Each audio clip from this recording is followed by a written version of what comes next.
The Wolf and the 7 Little Kids. There was once on a time, an old goat who had 7 little kids, and loved them with all the love of a mother for her children. One day, she wanted to go into the forest and fetch some food. So she called all 7 to her and said, "Dear children, I have to go into the forest. Be on your guard against the wolf. If he come in, he will devour you all, skin, hair, and all. The wretch often disguises himself, but you will know him at once by his rough voice and his black fate." The kids said, "Dear mother, we will take good care of ourselves. You may go away without any anxiety." Then the old one bleated, and went on her way with an easy mind. It was not long before someone knocked at the house door, and cried, "Open the door, dear children. Your mother is here, and has brought something back with her for each of you." But the little kids knew that it was the wolf, by his rough voice. "We will not open the door," cried they, "you are not our mother. She has a soft, pleasant voice, but your voice is rough. You are the wolf." Then the wolf went away to a shopkeeper, and bought a great lump of chalk, ate this and made his voice soft with it. Then he came back, knocked at the door of the house, and cried, "Open the door, dear children. Your mother is here and has brought something back with her for each of you." But the wolf had laid his black paws against the window, and the children saw them, and cried, "We will not open the door, our mother has not black feet like you. You are the wolf."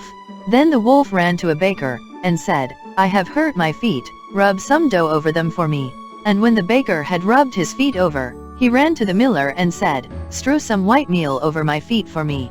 The miller thought to himself, "The wolf wants to deceive someone," and refused. But the wolf said, "If you will not do it, I will devour you." Then the miller was afraid, and made his paws white for him. Yes, so are men. Now, the wretch went for the 3rd time to the house door, knocked at it, and said, "Open the door for me, children. Your dear little mother has come home, and has brought every one of you something from the forest with her." The little kids cried, "First show us your paws that we may know if you are our dear little mother." Then he put his paws in through the window. And when the kids saw that they were white, they believed all that he said, and opened the door. But who should come in but the wolf? They were terrified and wanted to hide themselves. One sprang under the table, the 2nd into the bed, the 3rd into the stove, the 4th into the kitchen, the 5th into the cupboard, the 6th under the washing bowl, and the 7th into the clock case. But the wolf found them all and made no delay, but swallowed one after the other down his throat. The youngest in the clock case was the only one he did not find. When the wolf had satisfied his appetite, he took himself off, laid himself down under a tree in the green meadow outside, and began to sleep. Soon afterward, the old goat came home again from the forest. Ah, what a sight she saw there! The house door stood wide open. The table, chairs, and benches were thrown down, the washing bowl lay broken to pieces, and the quilts and pillows were pulled off the bed. She sought her children, but they were nowhere to be found. She called them one after another by name, but no one answered. At last, when she called the youngest, a soft voice cried, "Dear mother, I am in the clock case." She took the kid out, and it told her that the wolf had come and had eaten all the others. Then you may imagine how she wept over her poor children. At length, in her grief she went out, and the youngest kid ran with her. When they came to the meadow, there lay the wolf by the tree, and he was snoring so loud that the branches shook. She looked at him on every side and saw that something was moving and struggling in his stomach. "Ah," said she, "is it possible that my poor children, whom he has swallowed down for his supper, can be still alive?"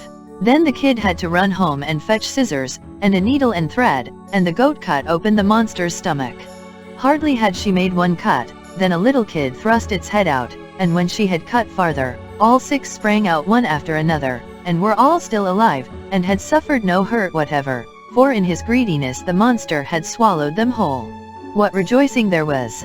They embraced their dear mother, and jumped like a tailor at his wedding. The mother, however, said, "Now go and look for some big stones. We will fill the wicked beast's stomach with them, while he is asleep." Then the 7 kids dragged the stones thither with all speed, and put as many of them into his stomach as they could get in. And the mother sewed him up again in the greatest haste, so that he was not aware of anything and never once stirred. When the wolf had had his sleep out, he got on his legs, and as the stones in his stomach made him very thirsty, he wanted to go to a well to drink. But when he began to walk and to move about, the stones in his stomach knocked against each other and rattled. Then cried he, "What rumbles and tumbles against my poor bones? I thought 'twas 6 kids, but it's only big stones."